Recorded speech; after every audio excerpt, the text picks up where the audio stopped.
waiting for our last esteemed panel member.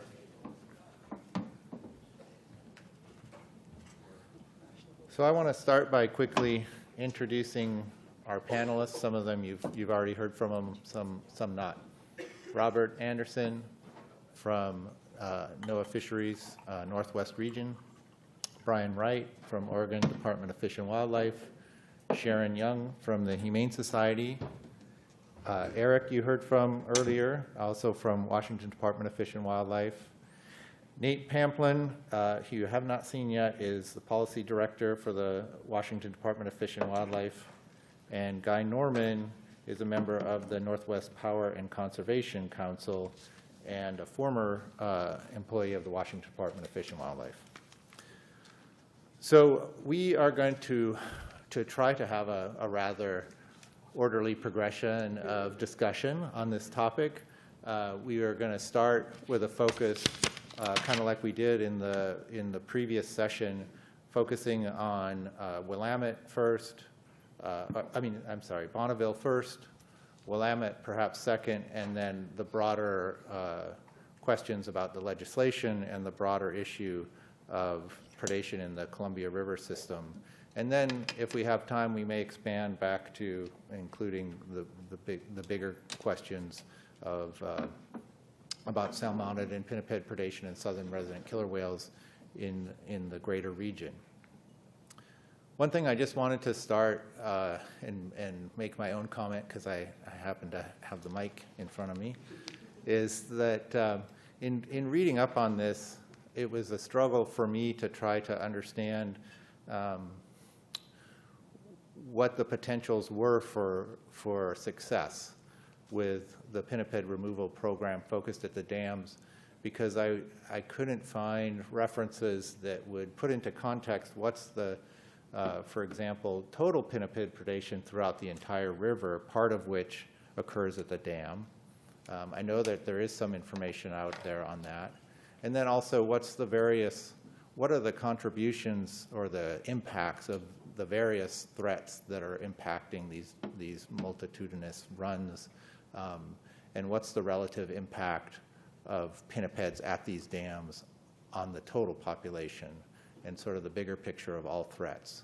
So I think that we won't necessarily get answers to those questions, but I think they're an important point to keep in mind as we discuss these more focused issues at the dams.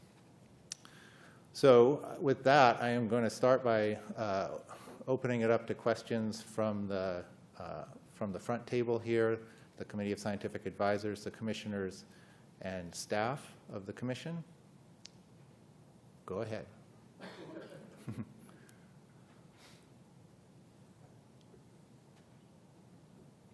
Daryl? Okay. Yeah, I should just let people know that I am serving on the Bonneville Section 120 panel and have been from the beginning. So with respect to commission activity and letters and so forth on Bonneville Dam, I have recused myself, but of course, as a result, I'm fairly familiar with the issues with respect to Bonneville Dam. So one question I had is, if I remember correctly, Robert, the last meeting of the panel, the recommendation for deciding who could be put on the list from the panel ended up suggesting removing observation of eating salmon and reducing from 5 days to 3 days at the dam as sufficient indication that you were a significant contributor to eating salmon. So I actually was rather surprised to see that it's still using 5 days and evidence of eating salmon as a requirement before you could take an animal. Can you comment on that? Let me get this right. Sure. So with the task force meeting that we convened a little over a year ago, that was one of the recommendations, was to change the and criteria to an or. And recently, folks from the Corps of Engineers have finished the sort of analysis that would back that up, whether it would warrant changing and whether that would actually improve the efficiency of the removal program. That is sort of in its final draft. But I think that it shows that the number of days, probably if you change it from 5 to 3, doesn't really result in any meaningful change. But the or provision, whether you observe number of days or have seen eating a salmon, would have a significant increase in the efficiency of at least getting animals on the removal list quicker. That doesn't mean they end up getting removed quicker. So I think once that is finalized, that will be forwarded to the states, and then we'll wait for the states to make a recommended course of action. And if they want to see that change, then we'll go through the procedures necessary to make those adjustments to the letter of authorization. Great. So basically, you were waiting for data to come in that might support a change. Yeah, we really wanted to see that it would work instead of just change it. Is there data, the data that is available, does it show that, it really would, again, sort of at least get animals on the list quicker? There's a whole nother array of things that have to happen in order for an animal to then get removed, but at least would get them on the list for potential removal quicker. Great, thanks. Randy. Yeah, this isn't to anybody in particular, but in general, it would be useful to hear from those of you who know to what extent the opportunities, possibilities for salmon habitat restoration are being pursued and exhausted in the various important rivers.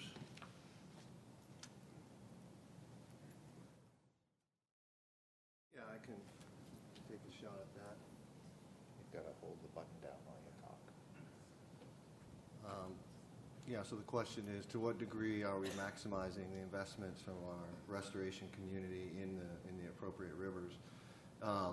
I think I would start with a comment that was voiced earlier, which is in Washington, the Recreation and Conservation Office recently did a report that showed that the amount of investment needed is, or we're investing about 25% of what is needed to recover the population. So I would start with the fact that habitat restoration is underfunded across the Pacific Northwest.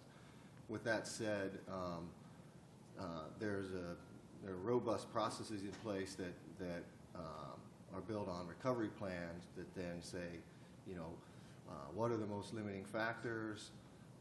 Where should restoration be going? And I guess I would answer it this way: is that the arc of recovery is, from when it started, was a lot of those plans were built on what we knew about habitat, and the shift that's been occurring is trying to leverage all the investments that have been made in trying to understand salmon life histories, and now we're making a shift to not only what we thought was going to be beneficial, but looking at salmon to tell us which life stages are most limiting, and then directing those restoration dollars into those places. And I'd say, so for example, is it in looking at the fish, you can say, well, is it spawning habitat, or is it rearing habitat in the fresh water that seems to be most limiting? So we're starting to get to that place.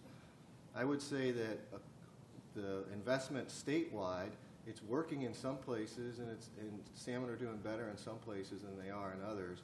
And one place where salmon are continuing to decline is in Puget Sound across the board. So that's a place where the Puget Sound Recovery Council has starting to talk about, well, should we be prioritizing, should we be looking for additional resources, and should we be prioritizing resources that we have to target some populations?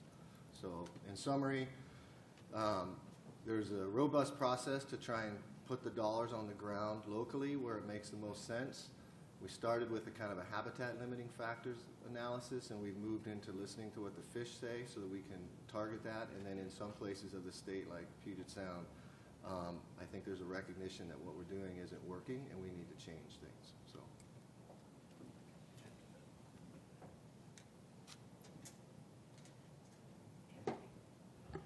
If I may, just to add to that a little bit, specific to the Columbia Basin, there's an extensive Bonneville Power Administration funded fish and wildlife program, about $260 million a year, with a large focus on habitat restoration, and a lot of that guided by the biological opinion that NOAA produces regarding the FCRPS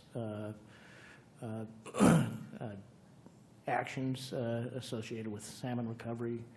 A lot of those dollars are spent on on-the-ground projects, but also, as Eric indicated, RM&E projects in order to try and get a better understanding of what's working relative to specific in watersheds to what the fish need in terms of watershed changes. So a lot of effort, I think a lot of science studies yet to be concluded in terms of what's the best focus, what's the best bang for the buck, but certainly some emphasis on habitat restoration in the Columbia Basin. Sharon, you wanted to add?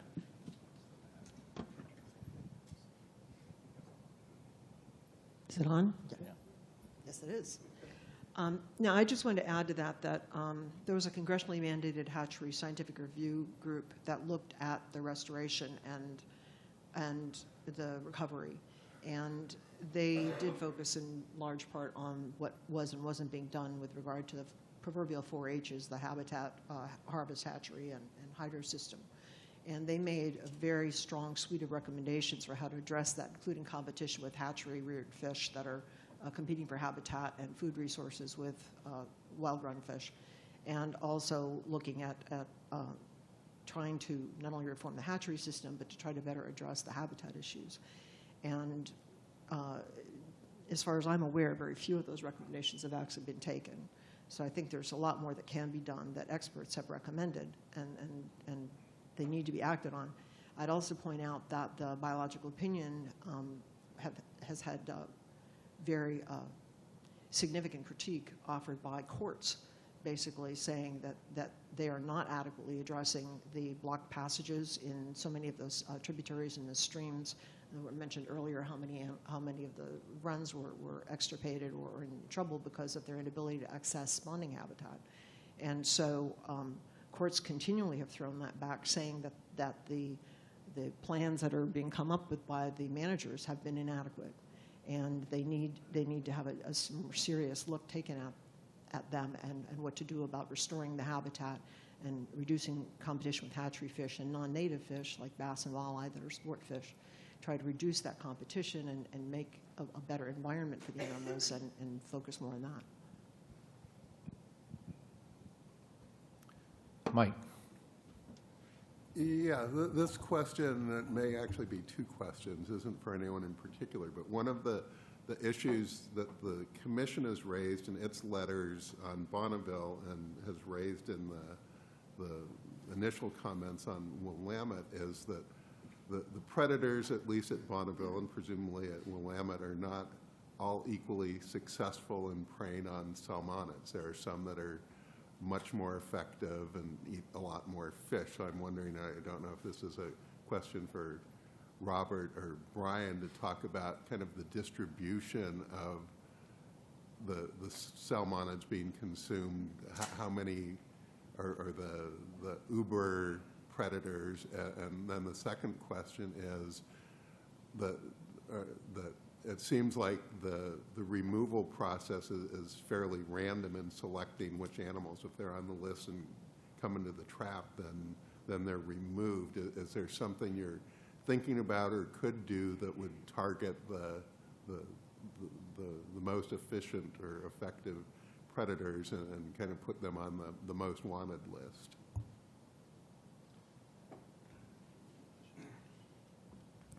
Well, as to the first part, trying to determine, which sea lion takes the most fish, I think we could probably all agree that some sea lions, individuals, are better than others based on, their age and their size and how long they've been in an area, how well they've learned to figure out how to take these fish. That being, equal, so you had 10 of those animals that were all equally good. I would argue that the observed data, if they're all branded, we have we or the Corps, watches from our perches with binoculars in the snow and the rain and all kinds of weather conditions. And if you have ever seen the spillway when it's going at Bonneville Dam, it's just solid white water, but animals effectively and consistently feed in that. It's amazing to see, but it's impossible to read the brands, or nearly impossible when they're catching fish in there. So if you plot a brand by the number of fish attributed by that individual, you'll see what kind of looks like an exponential type curve. Some individuals, pop out and say, wow, they've taken, 100 fish. That's the most significant predator. I would argue that that's just the animal that has the highest detectability rates. They're the ones that are foraging in, say, the powerhouses, which essentially is like a calm lake, right below the observer. They're going to be the ones repeatedly documented taking fish. The ones in the spillway are almost never going to get documented taking fish, or the ones that are feeding quite effectively a couple miles downriver in the tail races. So it's not an easy question to answer, and it's kind of a little misleading to say that an animal that's only been documented taking 5 fish is less effective than one that's been documented taking 20. You could start with the one that took 20, but the other one could be just as effective. And maybe we'll stop there for a second if anybody has follow-up. Yeah, Daryl. Yeah, actually, I would agree with you completely on that, Brian. I've done a lot of observational studies of pinnipeds on land where there's no white water, and observing at the distances you're observing from on top of the dam under the conditions you're observing. It's amazing you get any data on individual animals. So I think that, along with the fact that you have probably so many animals that are unidentifiable that are consuming as well, trying to pick out individuals that are by observation that are your major animals, it has to be incredibly difficult to do. And from that perspective, though, insofar as you can identify individual animals, it seems to me using some measure like number of days observed at the dam, perhaps you could tier that by how close they are, is a far better measure. But I think what happens in this situation is clearly Section 120 was developed after Ballard Locks, which was a very different situation in terms of number of animals around, ability to see what's going on. So I think it is very different, and the number of animals are so huge, especially when you look at the numbers at the mouth that potentially could be coming up for periods of time going back, to sort of focus on individual major consumers versus non-consumers is almost an impossible task. Having said that, we know from the first years of the more detailed studies that there are sea lions that would show up at the dam for a day and then disappear and not be seen again. So there are probably sea lions who end up not either being good predators of salmon or not liking salmon, whatever the case may be, who could potentially be taken if you relax the criteria too much. So one question I guess I would ask is, would you increase the likelihood of having an impact and succeeding, having some success in your goal, even if you did take sea lions that maybe weren't major predators. In other words, if you relax the rules so that you just take whatever animal comes, and I mean, using mile 112 as a cutoff, for example, I think that question is a good question. What makes mile 112 critical? Why not take an animal anywhere in the river that's on its way upriver? At some level, right now you're succeeding in taking, what's the maximum animals you remove a year? 40 or something less than that? 59 is the most we have. Yeah, so you're removing 59 a year. This piece of legislation would allow you to move 1,100 a year. Right now, you could remove 92 a year, and you're not coming close to even doing that. So it seems to me no matter how much you might change legislation, how much you reduce your criteria to allow you to take more, unless you really substantially take more given the number of animals, what's the likelihood of actually having some success? Well, it would be, I might have to pull up a slide if you could bring my presentation back up, but it would certainly increase our success, but there's always going to be new animals showing up to some extent. And I have a couple of slides I could show about that. You know, for instance, just last week or the week before last, our last week of trapping at Bonneville, we had essentially removed all the animals on the list. We were still trapping the last 2 nights, and we would still catch 10 to 12 California sea lions. Almost all of them were branded. We had very little recruitment of unbranded animals this year. I think we only branded 8 new California sea lions this year. But every night we would routinely catch and release about 10 branded, most that had returned from previous years, but not all. Some were new. But they just hadn't met that one fish criteria yet. So had we had just the 3-day or the OR criteria, presumably all those branded ones we would have removed, and at the end of the season we maybe would have removed, I don't know how many showed up this year. It was a lighter year for sure. We probably would have removed most, if not all, of the branded animals, and we would have been left with those like 6 new or 8 new ones that would presumably come back next year.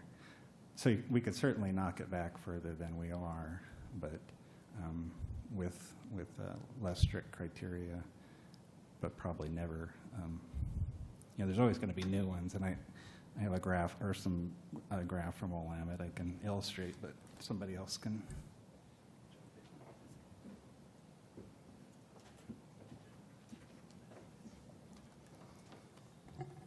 Well, I was maybe just going to add that there's a lot in those questions there. But I think, that also building off of what Brian was saying and, targeting the most significant predators, there's a couple things there. Is one, you could have perfect detection of every fish kill by an animal, but that doesn't mean that that animal ever gets in the trap, and therefore you couldn't remove it.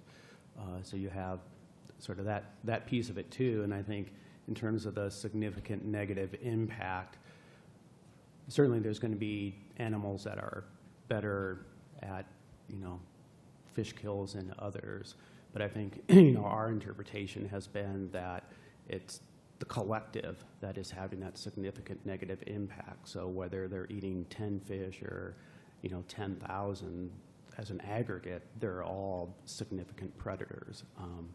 But whether you can target the best ones or the ones that are most successful, again, it's sort of maybe they're trap shy or whatever it is, and they're very successful for many years. So I think it's complicated, and I don't know how you would change criteria if they never go in the trap, even if they're the most significant predator. So I realize this is a really busy graphic, but so this is data from Willamette Falls. Each row, it's not important that you can read the text, but each row those are 48 branded California sea lions that have shown up over 4 years. Each column is a year, so 2014, there were 19 brands. 2015, there were 23, 2016, 27, 2017, 30. It's kind of a heat map. The intensity of the blue just has to do with how many days that we saw it that week. It's not that they necessarily went away, but I think it's back to that detectability in some regards. Just concentrating in the first year. So these 19 animals here, all branded at various times, you can see through the years there's attrition, probably just due to old age. A couple of them were euthanized. These two were euthanized at Bonneville because they went back and forth. But you can see in 2017, so I'll focus on the second row, that brand C742, he was there again this year. He's actually been there, we've documented back since 2009, I think. So some of them have been there 10 or 11 years. And not only does that particular animal come back every year, the x-axis is week of the year, so starting around January, February, but he actually showed up in the fall. So going back to the idea of what's the uber predator, well, he is, based on the duration and the consistency. But back in 2014, you wouldn't really know that he was going to become an uber predator. So when, if we started in 2014 and he showed up, there'd be no way to really know that that's an uber predator per se until, that accumulation of data. So some of these are going to just naturally die out each year then. So here's 2015, this kind of box. These are a batch of new brands. It's not that they weren't there before, it's just they might have been unbranded and we didn't know it, because we do have unbranded animals. But each year, each of these boxes is presumably a new batch of animals that have shown up. But then you have all those ones that have survived and come back. So there's clearly animals that are the uber predators, but you're always going to have some animals come back. And I think the task force struggled with the criteria what's the criteria that we want to, focus on these guys. But then, some of them come back just or they show up at the end of the season, for example. They're there for a week at the end of May. And then we might see them again next year, we might not. But this data set, I think, hopefully clarifies some of the issues we're dealing with. If I may also address the chair's question. You got it. Oh, got to push it down. So River Mile 112, what's the significance? And the legislation also indicates tributaries that have endangered salmon present.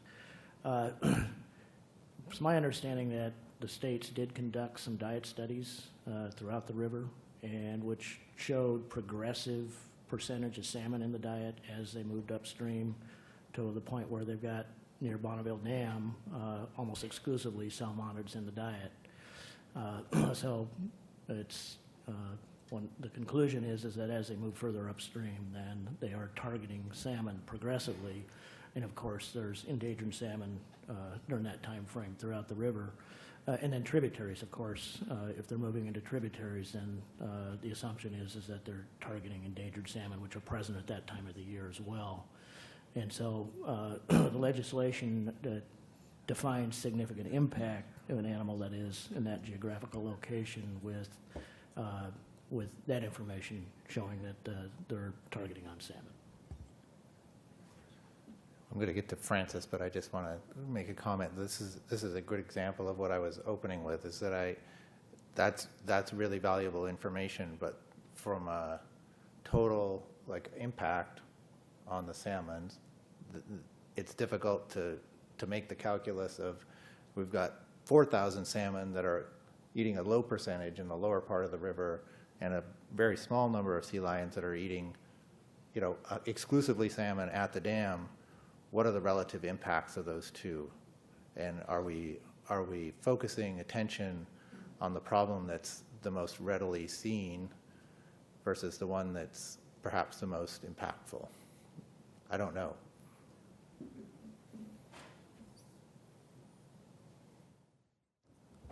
Good morning. NIMS has a scientist that conducted some research looking at predation from the estuary up to Bonneville Dam. And over several years of marking fish, releasing them, and kind of trying to track their fate to get a handle on what's that survival rate, there's mortality estimates that range from 11 to 43%, and average over the 8 years is up to 23%. It's unclear, the authors of the study, it has not gone through peer review publication yet, and there's still a lot of questions that are raised about, well, what happens with those missing fish? And certainly one might be that we're underestimating harvest, we're underestimating mortality, or is it pinniped predation? So I think that that's certainly an area that's ripe for further investigation. But there is some preliminary data that indicates a pretty significant loss of fish within that 146 miles.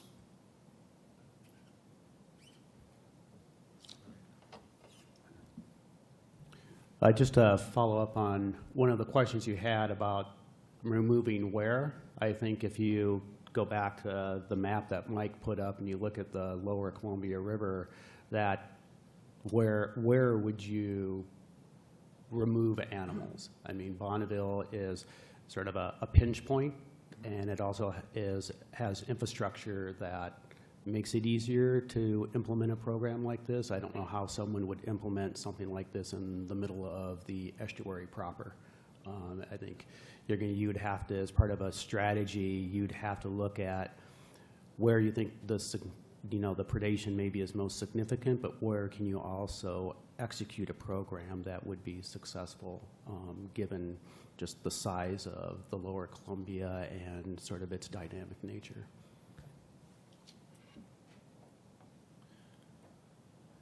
Other questions, Francis? Did you still have yours? I really just wanted to echo the point you made at the beginning, and I keep hearing the word success. And we were set up for these talks, but yesterday and today with changes in oceanographic conditions, increasing pinniped populations, interannual variability in salmon. So it still leaves me wondering, so, what is the definition of success here? Is it no California sea lion beyond mile 112? Is it an increase in a specific, a number of returns in a certain year? Is it no pinniped because we've got stellar sea lions now coming up? So it seems to me that that's still, to me, very unclear of what is success? Is it no sea lions? Well, you're going to have to kill 300,000 sea lions, which is a lot by anyone's standards.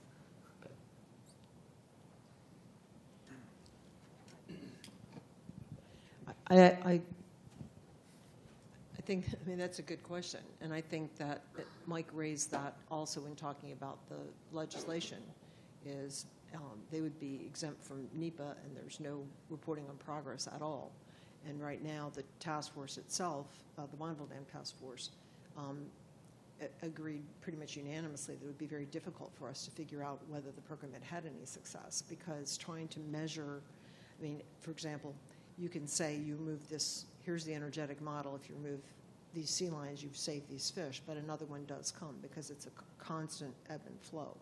And so figuring out exactly what the impact is now and what it has been changed to if you eliminate X number of sea lions is going to be extremely difficult. I think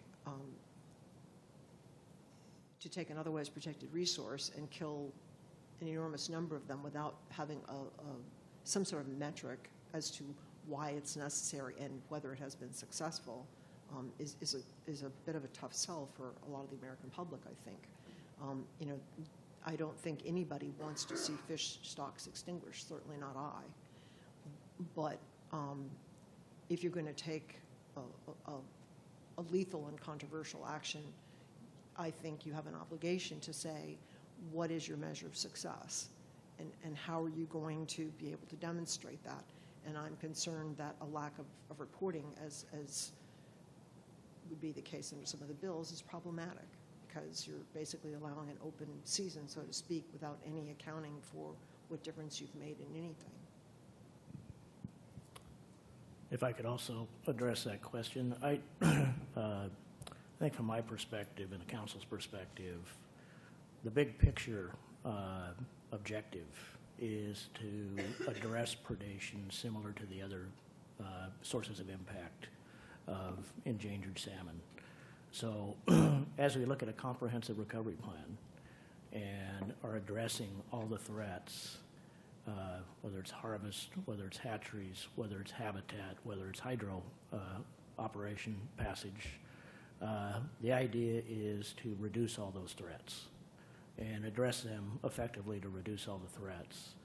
And if you have one component of the comprehensive recovery that is increasing and not reducing, then it negates the other investments on salmon recovery. So I think in the big picture, the idea is to, first of all, ensure that this particular predation does not continue to increase, but in fact, like the other sources of impact, is decreased. So I know that doesn't have a specific impact objective, but that to me is the overall objective. And I don't think that means completely stopping all sea lion predation or removing every animal above 112 or in the tributaries, but addressing the impact effectively to reduce that source of impact, which is currently on a trend of increasing.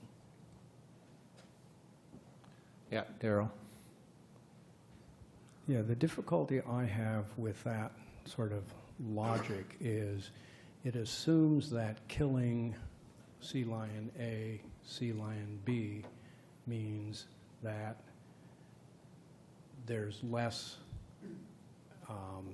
predation by sea lions on salmon, when in fact there are hundreds of other sea lions that may subsequently continue to eat. So clearly those two aren't, and those two aren't going to eat next year. So to me, you have to have a measure that says, okay, if I kill 3 sea lions this year, next year there will be 3 less sea lions in total at the dam, or 300 less. If indeed killing some number of sea lions this year has no impact on the number next year, then you can go on killing sea lions endlessly, potentially, until you do as Francis says, kill 300,000, or to make it simpler, kill 4,000 who are at the mouth of the river, which means then your program can't be called successful unless your measure of success is, I killed a sea lion. So it may be impossible to have killing of sea lions make their share of contribution to this problem. Another way to look at it is, if I remove the dam, the problem goes away. It could actually make a far bigger impact than killing. Now, obviously, that's a ridiculous point because we're not going to remove the dam. But the point is, if the goal is to save salmon, there may actually be better ways to keep them from going extinct than killing California sea lions. You could potentially kill them forever and not achieve the goal you're ultimately trying to achieve. So I think there indeed has to be a better measure of what is actually having success. And that's either got to be a measure that somehow shows a direct relationship between killing sea lions and improving recovery of salmon, or at best, something that says, if I'm killing sea lions over a longer period of killing them, I'm actually reducing the number of sea lions that keep showing up to continue preying on salmon. And so far, I haven't seen any indication of those kind of measures. Rather, it seems as though the measure is simply, we've killed a sea lion, so it's no longer eating salmon, that individualism. I don't see that that can ever be a proxy for success in this situation. If I may, if I can, Mr. Chair, I don't disagree with that. I think perhaps they're not mutually exclusive, the big picture goal and having a specific criteria. I know with the Corps of Engineers' continued observation of the number of sea lions and the predation rate at Bonneville, as well as NOAA's research associated with the river-wide impact trends, there may be opportunity to have that particular metric as well. Mike? Like my colleagues, I have some problems and concerns as well, and this is about the numbers. I don't have the legislation in front of me, but essentially you're planning to remove somewhat over 1,000 animals per year spread over 2 species. So where do those numbers come from? I mean, how did you determine that those are the numbers that are going to lead to a successful program?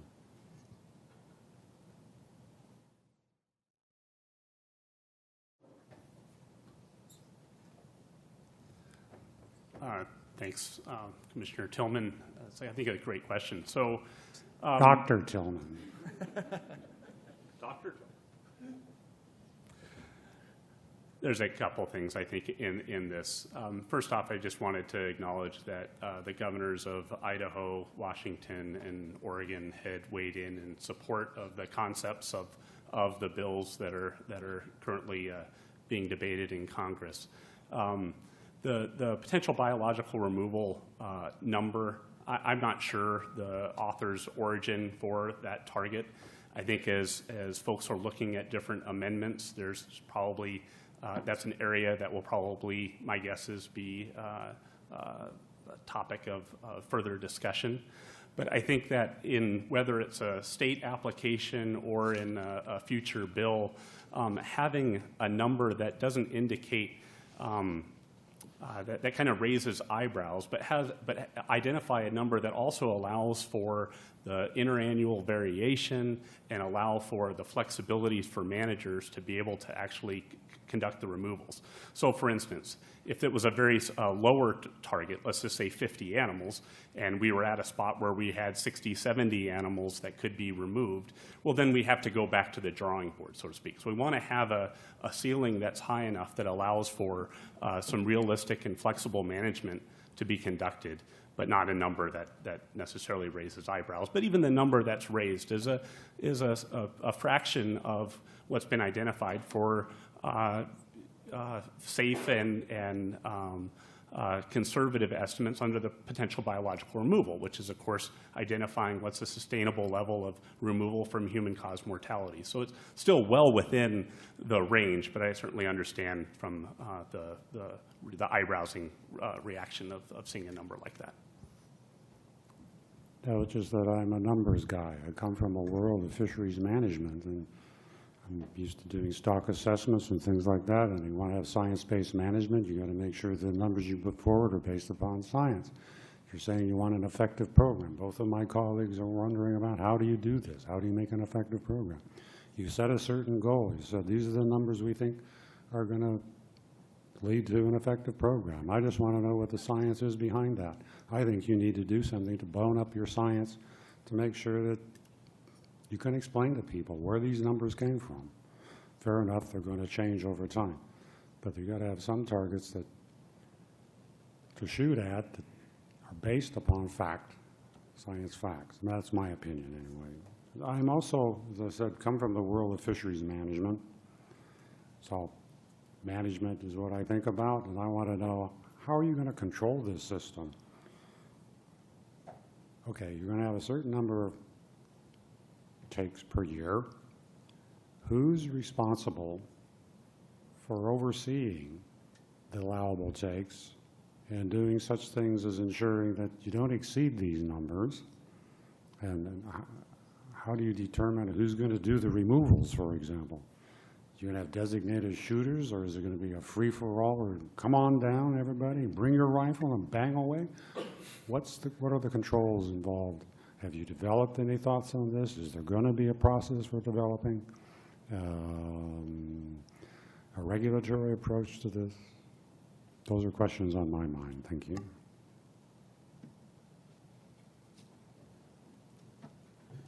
I'll try to address some of that, Dr. Tillman. I think I guess, appreciate the, some of the spirit of the legislation to try to find greater flexibility. We didn't come up with the river mile. We didn't come up with the 920. That was the authors of the legislation. I think, we share some of those concerns, and we think of who has the knowledge, skills, and abilities to execute a program that we would evaluate an application pretty carefully on how are you going to carry out that program, that it wouldn't just be show up with your 30-06 and get in a boat and drive up and down the river. I don't think that would probably be an approach that anyone would sort of, buy into or potentially authorize. So I don't think it's an open season. I think we're looking, we know that the states have the capabilities to carry out these programs, but I think we look at from the practical standpoint of, there may be 1,000 animals or whatever that are on there that if the legislation passed, but the question would be is like, do the entities have the capabilities to implement a program? And how many animals can you really remove in a given year? I think, to me, there's a practical standpoint. You could have whatever number you wanted, but I think unless you had sort of, just an open range approach, which isn't going to happen, that there's a practical cutoff. I think the year that the states removed 59, they were pretty busy. They could probably maybe do the 92 animals a year, but I don't see even in aggregate how people could remove hundreds of animals a year and still, comply with the Animal Welfare Act and everything else that you have to do to have vets on call and staff to sort of carry out these programs in the manner that we would be looking for under any authorization. Okay, thank you. Well, it's just that you already received a comment about how you're trying to avoid raising some eyebrows. I'm going to tell you that if you don't have some idea of how you're going to control this system, you're going to raise a lot of eyebrows. People want to know, well, who's keeping track of how many were removed, how they were removed, and what are you going to do if there are overages in the numbers taken? So someone somewhere is going to have answers to these questions in order to make this a successful program. Thank you. No, I would agree. I've had a lot of thoughts about that as the program manager. I'm the one that would have to figure all that coordination out and keep track of it. And if you're giving people authorizations and then they transfer those authorities to other entities, it would make my job fairly difficult. But I think, again, I have a hard time seeing it play out as the proposed legislation is drafted. I think it's trying to find a solution, and I think this is a good discussion to ask that, what is, success? And I don't know that the proposed legislation looks at it that way. I think it's looking at, okay, well, let's give a little more flexibility, and maybe that gets you there. But I think you have to ask the question of, like, well, what is sort of, you have salmon recovery, but I would say we also have the responsibility to manage the pinnipeds under the MMPA, and that's sort of the dual, statute that we have to balance here, is that we support both of those, and trying to strike that balance is, I think, the difficulty, because it's not like repairing or replacing culverts to get fish passage. You're talking about how do you reduce predation in a system such that, you can, I guess, allow it to continue, but not to be on a trajectory that clearly has an impact that is unsustainable from a salmon recovery standpoint. And if I could just add on, I agree with what Robert shared, but also our current operations that are conducted under the 120 removal between WDFW and the Oregon Department of Fish and Wildlife, it is very highly coordinated. We have our state wildlife veterinarians on hand, daily coordination as far as efforts throughout the week. And while we have not contemplated that, to my knowledge, the resource agencies haven't talked about how we would implement the provisions under the proposed legislation, I think that we have a very strong documented history of working between the two states and with the Columbia River Intertribal Fish Commission on other natural resource management issues. It's been a strong relationship. It's been going on for decades. We manage a lot of other things that require in-season management, that have quotas and with ESA limitations and daily and weekly phone calls, et cetera. So I don't picture that being a burden in terms of implementation of the proposed legislation. I want to move down the table to Robin and get a question from him. Thanks, and this is a slightly different topic, but a related topic. And you know, we're talking about what factors are influencing salmon populations and the desire to recover wild stocks in particular. But we also heard this morning about the importance of hatcheries in terms of the total number of Chinook that are out there, and how that may play a role for both southern residents and also in the diet of pinnipeds. We've also heard some hints, and this is not something I really know a lot about, that hatcheries are not necessarily good for wild stocks. So I'm wondering whether or not there's much discussion about what sort of negative effects of reducing hatchery populations may have. In particular, because if you reduce the total number of fish out there, then presumably the pinnipeds are still going to be eating a lot of salmon, and the southern resident killer whales are still going to be eating a lot of salmon, and reducing hatchery populations may actually have a detrimental effect on wild populations by reducing that predation dilution effect that's probably occurring today.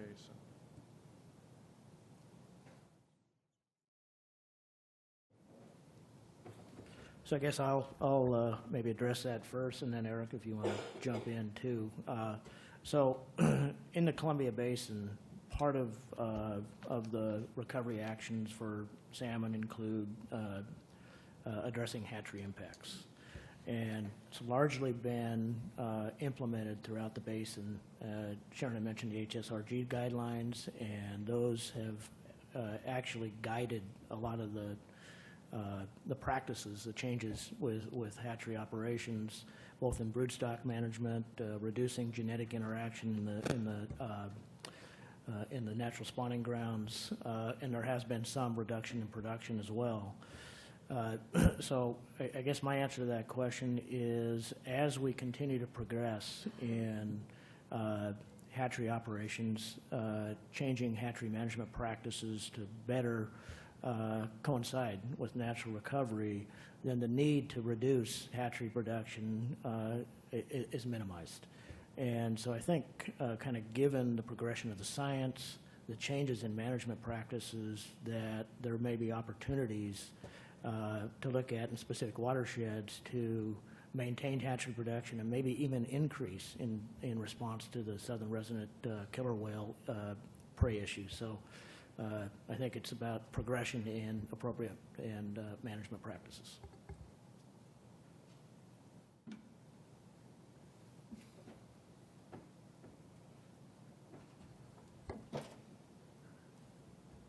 Yes, I think Guy addressed that issue pretty well. I would say, just tacking on that, it really points to this. I mean, the issue we're facing with southern resident killer whales and salmon is really just hits home on the ecosystem, and really this is not a species by species issue. And so I think some of the decisions that we've made in the past, and then also what we've learned about how hatcheries operate and how we might increase either hatchery production or even increase survival of the hatchery fish that are entering the ocean is going to be an important.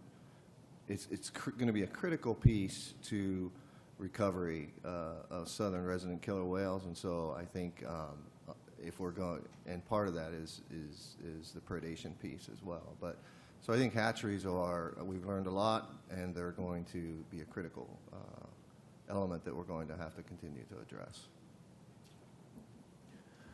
All right, we've got a little over 20 more minutes, and there's a number of people in the audience, and I think about 30 people on the webinar. I want to do maybe one or two more questions from the commission, and move to participants and webinar folks. So who's got Sam, go ahead. So I was just wondering more about exclusion and deterrence rather than lethal removal. Have there been extensive discussions? I realize maybe physical barriers are completely infeasible, but yeah, having arrow in my ear here, something like audio playback. Have there been discussions? I think they've tried that. I know, like at Ballard Locks, they did, do that, and I think that the animals pretty quickly adapted to the underwater deterrence methods, where they basically just popped up out of the water, swam through it, and then carried on. So I think it's pretty hard, I think, to have any kind of physical or acoustic deterrence. I think especially the Columbia River presents just an extraordinary challenge, and trying to find something that would be non-lethal. And I'll say that I think everyone that's involved in this wishes there was, a non-lethal, alternative that would work. But it's pretty clear that these animals, are pretty well focused on this food resource, and any food resource, such that I think the available technologies just, aren't going to work. Francis, did you have one more? Two very separate points. One is we haven't heard anything about the stellars, and again, definition of success. So we get rid of the 58 bad Xylophus. And we saw from the recent years how many stellars are now doing the same thing. So is there discussion about how to manage the stellars?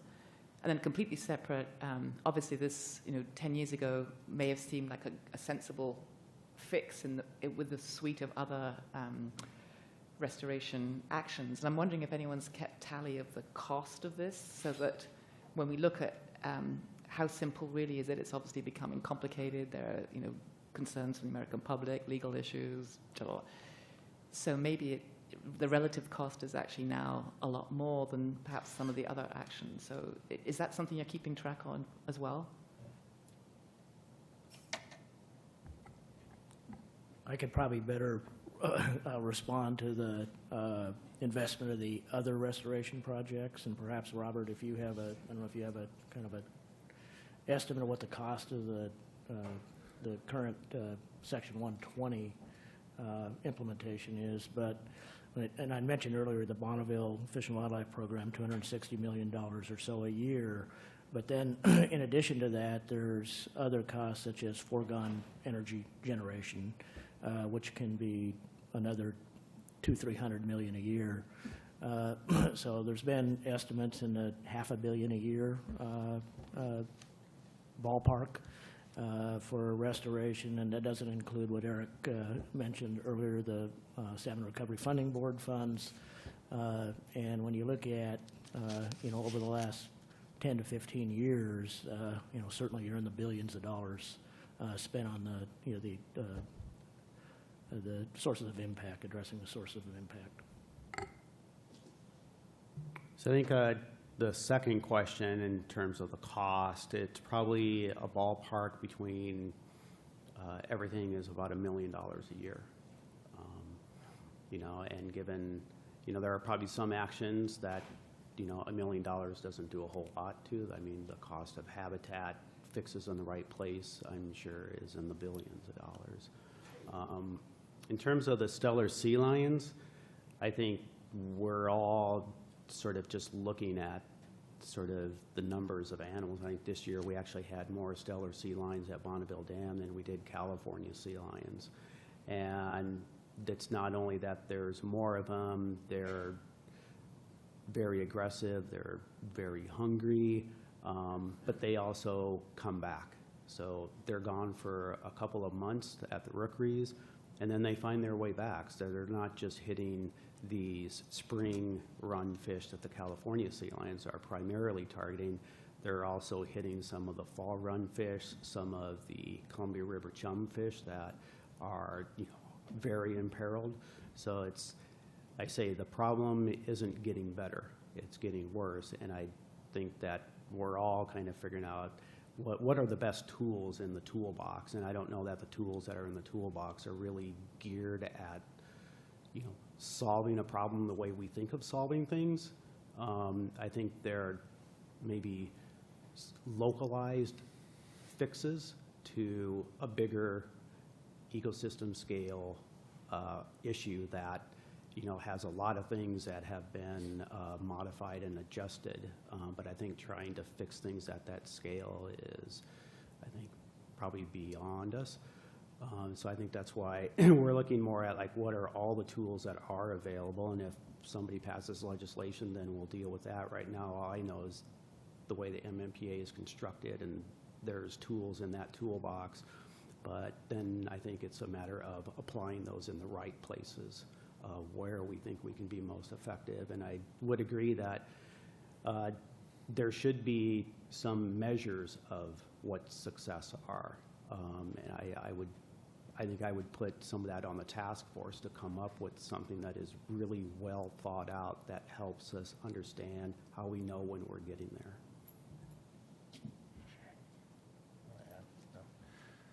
Okay, one last one from Robert, and then we'll go to the audience.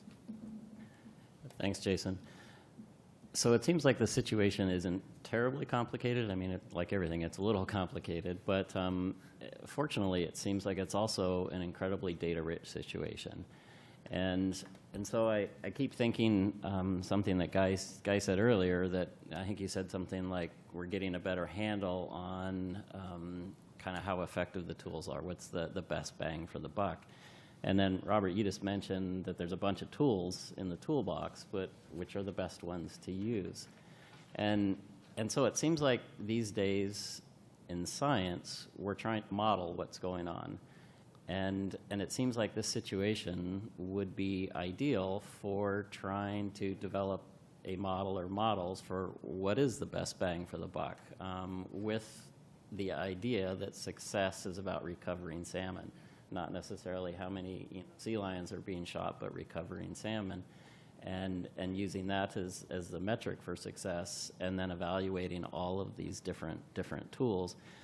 And so I hesitate suggesting that, because I've seen situations where science is used to delay management actions or to delay doing things, and I think that the management actions that are in the toolbox should be used, should be attempted to help recover salmon, but also with this maybe a parallel track of trying to say what are the best ways of spending the limited money that we have to recover salmon. Is it sea lions? Is it killing seabirds or moving seabird colonies at the mouth of the Columbia? Is it helping to support somehow at sea survival or in river or freshwater survival? It just seems like all of those kinds of things should be evaluated to help make some decisions. I wouldn't disagree with any of that. I think, as Guy had pointed out, is that our approach, as imperfect as it has been, is to address all of the threats. And some of those are easier to do than others, but it's complicated because people are involved. People still want to flip a switch and have their electricity. They still want to go fishing.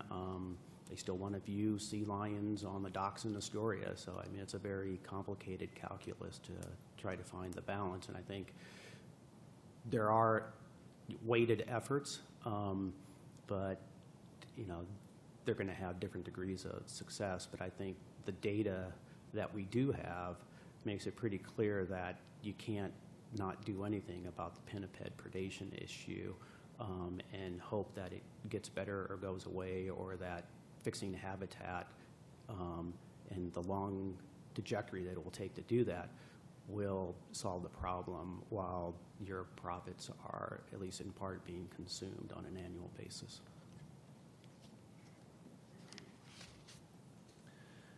Okay, any questions from the audience here?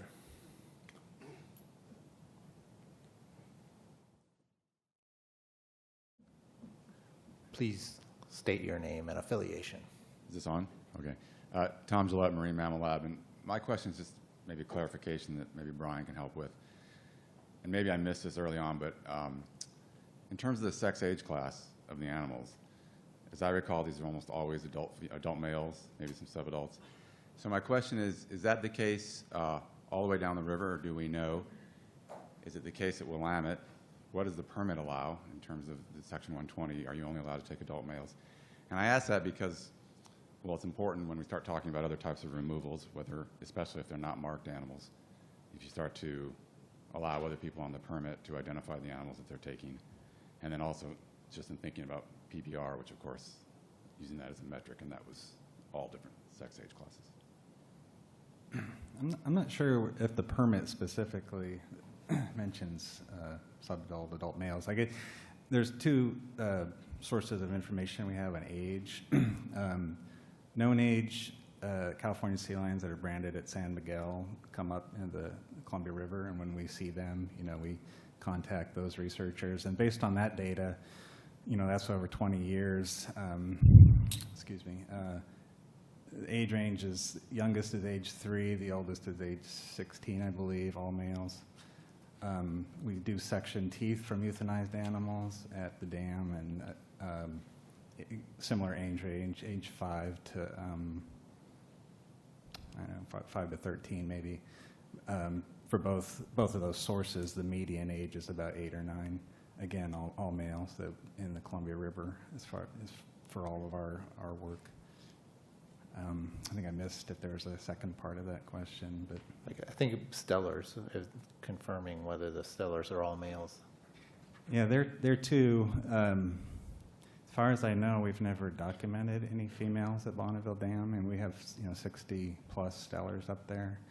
We certainly get fully grown bull males down to probably some 5-year-olds, but I don't think we've ever had any documented females.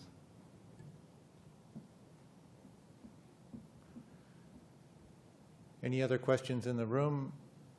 Okay, go ahead.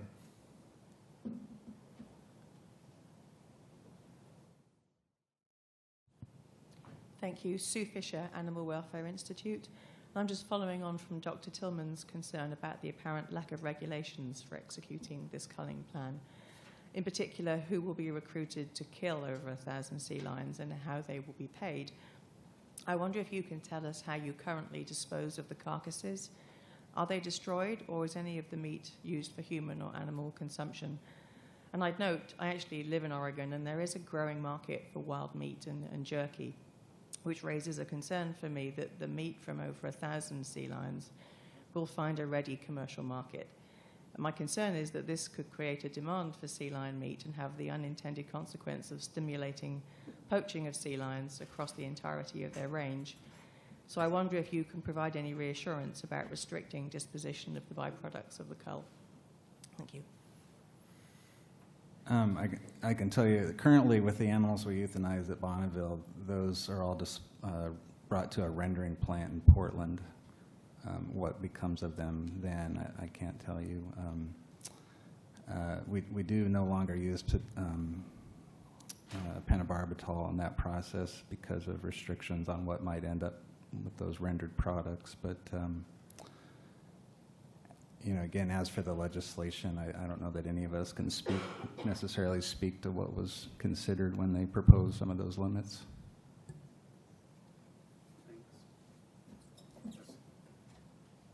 I would just offer that I have not heard of any interest of consumption of sea lion meat. No toxicity samples of both sea lion tissue and blubber tissue and muscle tissue, that those males, those older males have pretty high level contaminant loads. So I haven't heard that, and so the idea of having animals enter as a commercial market or incentivizing a poaching market. That's just a concern I have not heard. Mike, I think you wanted to make a comment. I actually wanted to ask a question, and I'm kind of looking at the clock here and see that we're slowly losing grains of sand here towards lunch. And I kind of want to change gears a bit and throw out a bigger picture question, which is on the emerging issues. And I'd like to hear from the panelists on where they think we are on the emerging issues of taking management actions to protect salmonids or other fish stocks elsewhere, Puget Sound, for instance. We heard a little bit about that this morning, and what's going on with the steelhead run there, and also on prey competition with southern resident killer whales. Just kind of the big picture, at least to start with, of are people at the point where they think we need to be looking at management alternatives for pinnipeds to reduce consumption of salmonids in these other situations? I'll take a first shot at this. Thanks, Mike. I think that's a great question. So we're certainly hearing from policymakers a growing concern about pinniped predation on salmonids.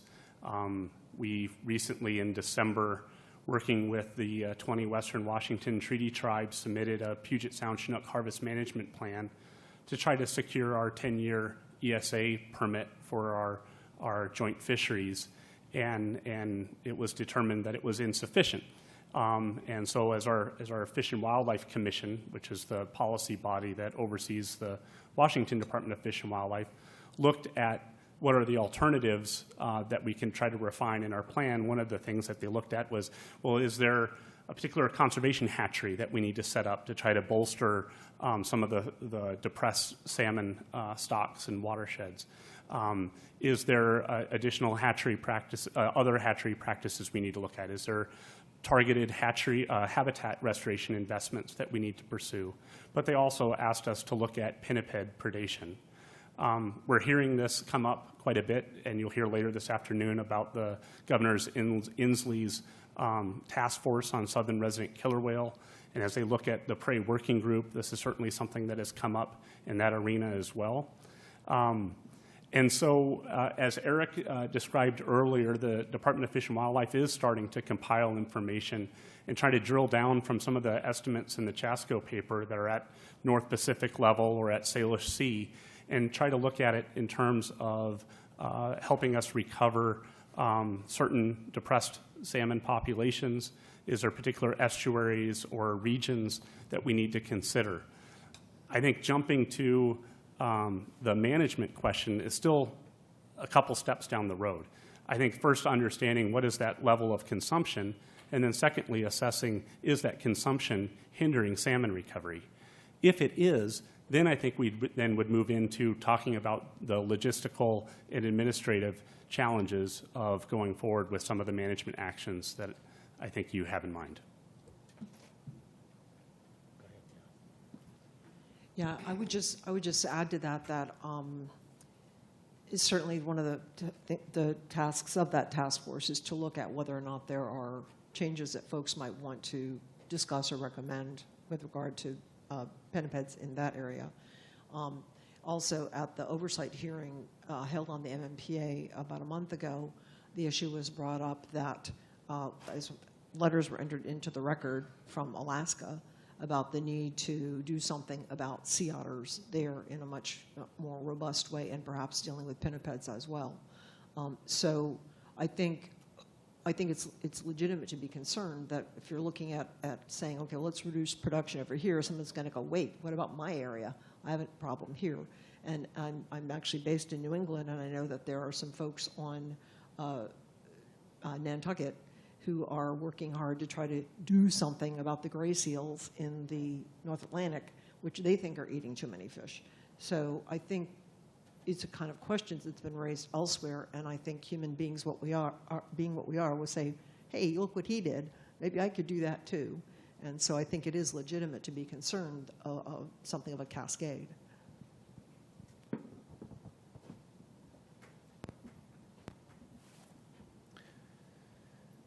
Yeah, I actually had a similar concern, especially with the pending legislation's allowance for protection of non-listed species, fish. There are no shortage of people who think that there are pinniped problems all around North America, and I don't know if if this legislation would potentially open up the floodgates for people looking to solve their local problems. Strangely, you never hear about overabundant cetaceans eating too much, but pinnipeds look, I think, like ill-behaved dogs to humans, so they tend to focus on them as naughty.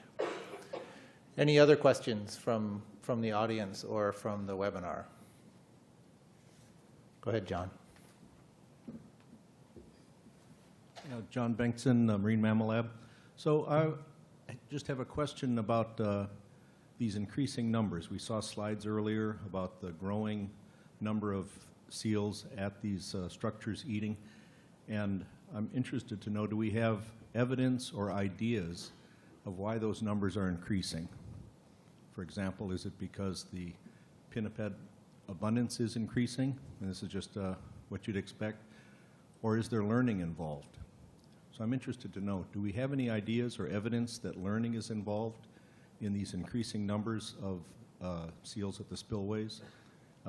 If it is, it might have some bearing on how we think about defining success. If there are teachers or followers learning, does that have any bearing in how we approach this issue? Yeah, there's a couple of years ago, maybe 2017 paper by Zach Schechner and others on that question, this social transmission of knowledge of these sites.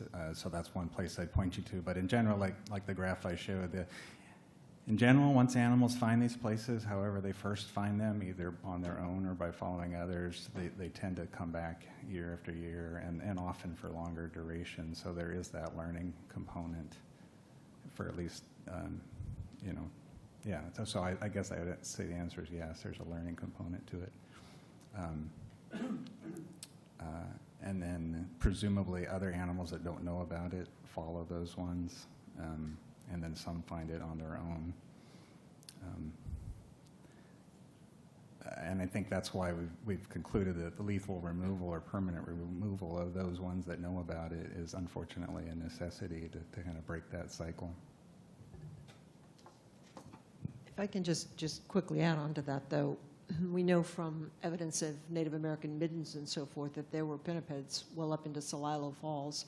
So this is not the first time they've ever figured this out. And as populations are recovering and they're going to be looking around for additional forage, it's not that hard to follow fish up a river. So, you know, I think that certainly there is social learning. I would never dispute that. But I think that the populations are filling back into areas from which they were extirpated. And the only thing that I would add to that, at least the mid-insight data that we tend to cite, Lee Lyman's paper on it is all phocids. So harbor seals went up to Celilo Falls. For whatever reason, there were California sea lions that actually pupped on the Oregon coast 3,000 years ago, but for some reason there's not the archaeological evidence in the rivers, not to say that they didn't, but all the data I've seen is for phocids. Okay, well, we are at the end of our session, and I want to thank everyone on the panel for an excellent discussion, and appreciate your responding directly to the questions that were asked, some of them being pretty tough. So we will reconvene at 1:30, is that correct? All right, thank you.